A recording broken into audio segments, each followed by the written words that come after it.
ఇది అన్యాయము, ఇదంతా ఒకే వర్గానికి మరి అవార్డులు ఇస్తున్నారు, అందువల్ల ఈ అవార్డు నేను తీసుకోనంటాం తప్పేమన్నా ఉందా? అసలు భారతరత్న ఇచ్చినటువంటి వాళ్ళు కూడా తిరస్కరించారు భారతదేశంలో. ఎందుకంటే ఈ ప్రభుత్వం ఇచ్చేటువంటి అవార్డులు మాకు అక్కర్లేదు, ఈ ప్రభుత్వం సరైన పరిపాలన నిర్వహించటం లేదని. అలాగే పద్మశ్రీలు, మరి పద్మభూషణ్లు ఇలాంటివన్నీ ఆఖరికి చేసి జానకి గారు కూడా తిరస్కరించారు ఆమెకి పద్మభూషణ్ వస్తే. మరి అలాంటి వాళ్ళందరూ కూడా అదే మాట్లాడారు, సరిగ్గా ఈ ప్రభుత్వ వ్యవహారం సరిగ్గా లేదు కనుక మేము తిరస్కరిస్తున్నామని. ఆ విధంగానే పోసాని కృష్ణమురళి గారు కూడా తనకు వచ్చినటువంటి అవార్డును తిరస్కరిస్తూ న్యాయంగా రాలేదు, ఈ ఒకే వర్గం ఈ విధంగా నిష్పక్షపాతంగా వ్యవహరించకుండా ఈ విధంగా చేస్తుందని చెప్పి ఆయన విమర్శిస్తే, 5 ఏళ్ల నాడు ఎప్పుడో విమర్శిస్తే అది తీసుకొచ్చి ఈరోజు ఆయన మీద కేసు పెట్టి పాపం ఆయనకి ఎన్ని ఆపరేషన్లు అయినాయి అంటే అండి మాకు తెలుసు. అసలు గొంతు పోయింది. ఆయన దాదాపు నెల రోజులు డాక్టర్లు మాట్లాడొద్దని చెప్పారు, అదేవిధంగా ఆపరేషన్లు అయినాయి. అటువంటి అనారోగ్యంతో ఉన్నటువంటి మనిషిని ఈ విధంగా దారుణంగా ఎప్పుడో కేసు ఎక్కడో, అది కూడా మనోభావాలు దెబ్బతిన్నాయట.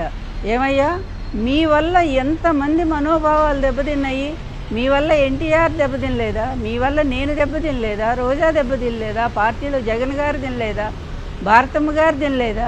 మీరు సాగించిన అకృత్యాలు, అరాచకాలు, అన్యాయాలు అన్నీనా? తప్పులన్నీ మీరే చేస్తారు. పోలీసుల మీద మీరు చేసిన దాడులు ఎంత భయంకరమైనవి, అవేమీ కేసులు లేవు, అన్నీ కొట్టేయించుకుంటారు.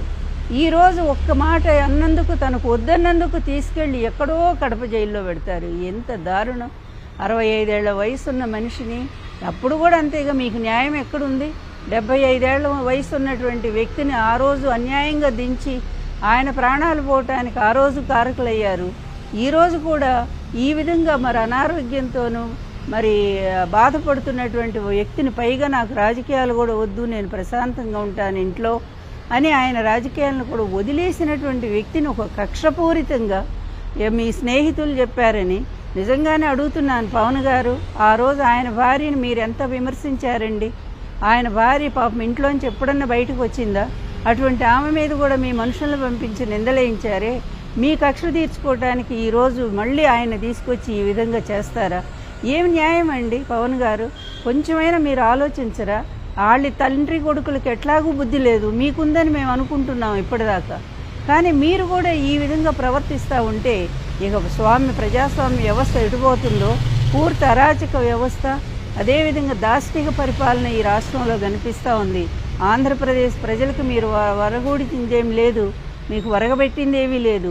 పైగా ఈ విధంగా అటు వంశీని, ఇటు మరి పోసాని మురళీకృష్ణ గారిని, ఇంకా మరి వైఎస్ఆర్ కాంగ్రెస్ పార్టీ నాయకుల్ని ఎంతమంది మీద మీరు కేసులు పెట్టుకుంటూనే పోతూనే ఉన్నారు.